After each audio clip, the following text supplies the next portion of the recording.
Hi guys, and welcome to the next episode of FAQ Fridays. Today's question is, how do you care for feeder insects? And I want to thank Becca, one of the patrons of this channel, for suggesting this video. So what I've got here is my fresh order of feeder insects. They've just arrived today, and this is the old cricket box.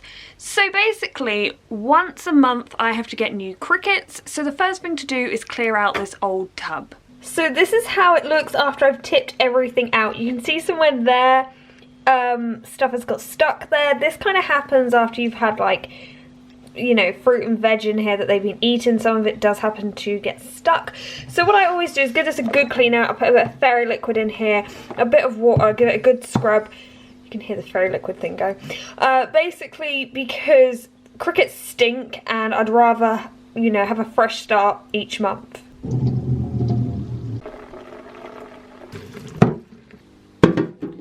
And that is about as clean as it's going to be. So now the box is clear, I can open my order.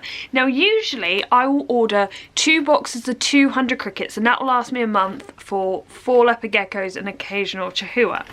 However, this month I went and messed up the order, so I only have 1 box of crickets, 1 box of mealworms, and a tub of waxworms. So here are the crickets,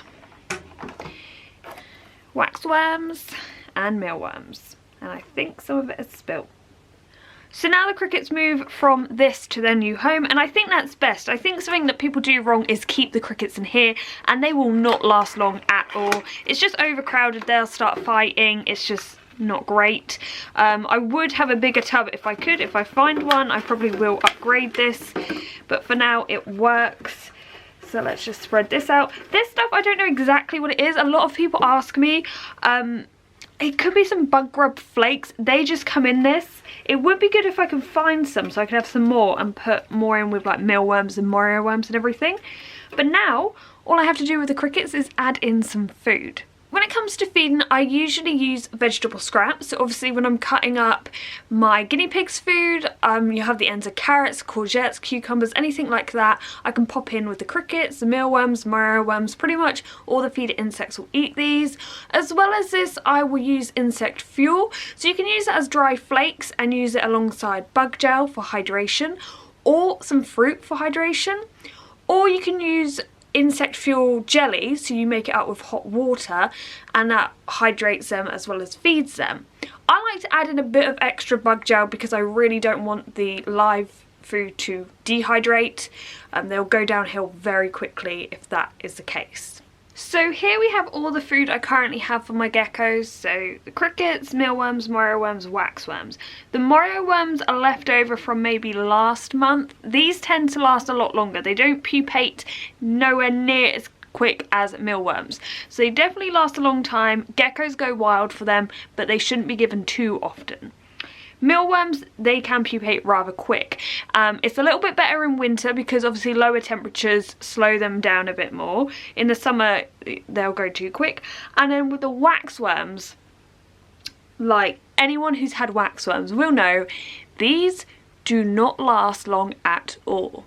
It pretty much feels like as soon as you get them, they're about to pupate. They're nice, chunky and chubby as soon as you get them, so you just know they're gonna turn into moths very quickly.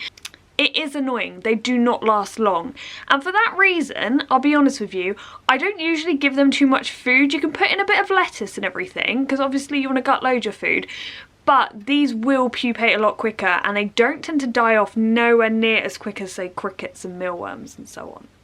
One downside to having these in this tub for like 2 months is the bedding that you get, like with the waxworms and the crickets and everything like that. They've eaten through it, they've pooped it out, they don't really have much left in there. So I'm going to figure out what that stuff is and hopefully use it a lot more in the future to keep them going longer. And then with these mealworms, you can tell they're not at the biggest size yet, so you can tell they've still got a bit of life in them before they pupate. But as I said, where it's cooler now, they shouldn't pupate as quick as they do in summer. So now, as you can see, they have pretty much the same diet. I don't feel that I need to put in so much bug gel with these lot, just because this is quite a lot of hydration for them. However, you know, if I ever feel like they need a bit extra, I will do. I obviously will feed them throughout the month. I will replace this food probably a few times a week. It really depends on the food you put in. Some stuff can last a lot longer, some stuff they'll just go completely straight through. I know I put like a leaf of romaine lettuce in with the crickets, and within a few days it was completely gone.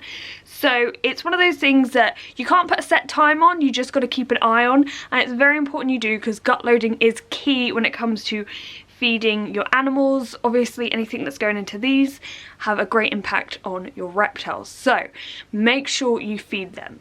I find that most of the time when people say, oh, my crickets and that are just dying off, it's down to a few reasons. One, the container they're in is way too small.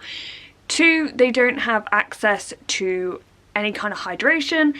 And three, they're just not being fed. It's kind of as simple as that. One last thing I want to talk about is, I see this in the comment section a lot, is people asking whether or not you can keep feeder insects outside. Now I understand why, because feeder insects can smell, and a lot of people's parents won't let them have reptiles because they don't want to have to keep insects, they don't want them getting out. Now personally, I wouldn't put them outside, just because I feel like they get exposed to all kinds of weather, and being in a container they don't really have anywhere to escape to, and I just feel like, you know, they could either go very cold or too hot or wet, and it's just not good in general for the health of the insects.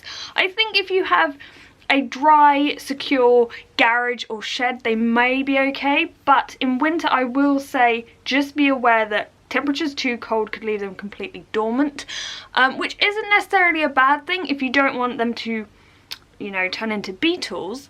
However, I remember people used to say you could put waxworms in the fridge and they'll last longer. And I used to do that for a time because, as I said, they go off really quick, like they pupate really quick. The only problem I found is when I started to wake them up, they would be like floppy and dead, and like you could squish part of their belly to wake them up and it wouldn't wake them up, they would just fall in. It was really weird, and that's why I don't do it now. I just find that the actual waxworms pretty much die off. Maybe I did something wrong there.